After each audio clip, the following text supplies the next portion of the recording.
This episode, we're going to talk about... Am I saying that or you saying that? You, ready? So this episode, we're going to talk about what? We're going to talk about Oops paint and how that's environmentally conscious.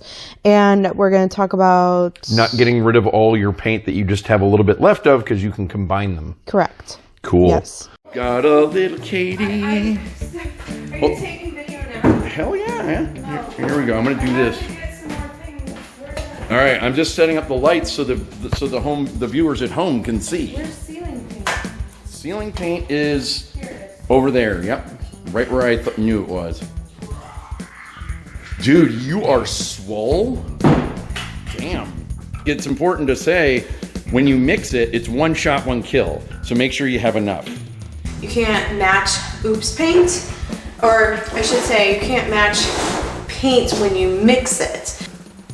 Like, if you painted this room, say I painted this room and I wanted to match the paint in here again, like later on after I had painted it and it all dried and I ran out of the paint that I had already mixed, you can't match that again by mixing, right? It's gonna be really difficult.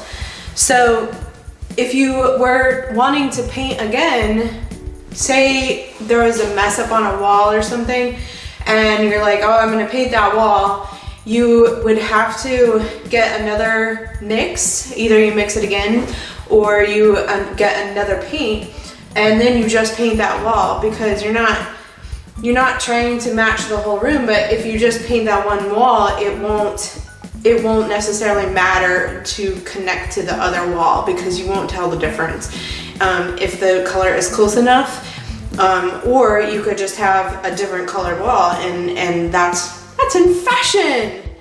Oops paint is paint that was mixed at the store that is mixed incorrectly, or the previous customer didn't want it and it was returned or something like that. So they sell it for a discounted price because they can't really keep that particular color on their shelves.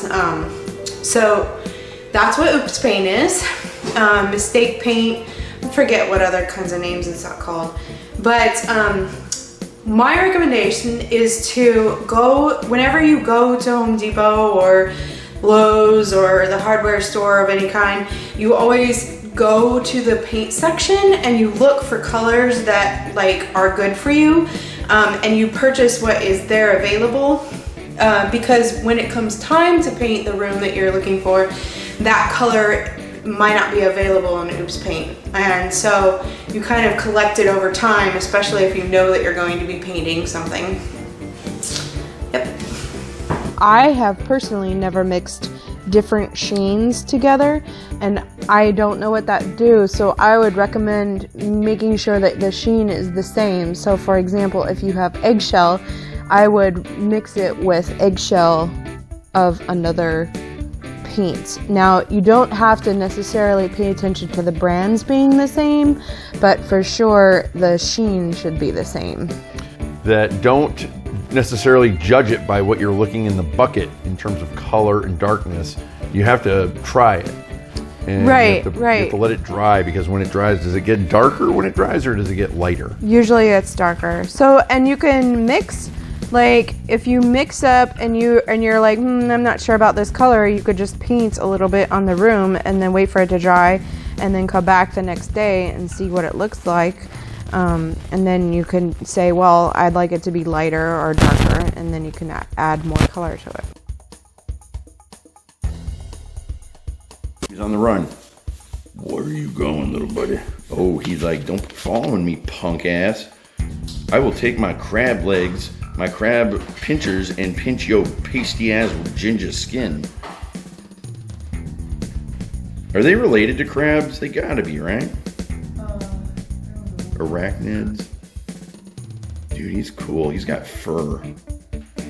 He's one of those little wolf-looking jumping ones. And he's just pacing back and forth, wondering which end of me he's gonna start kicking my ass on.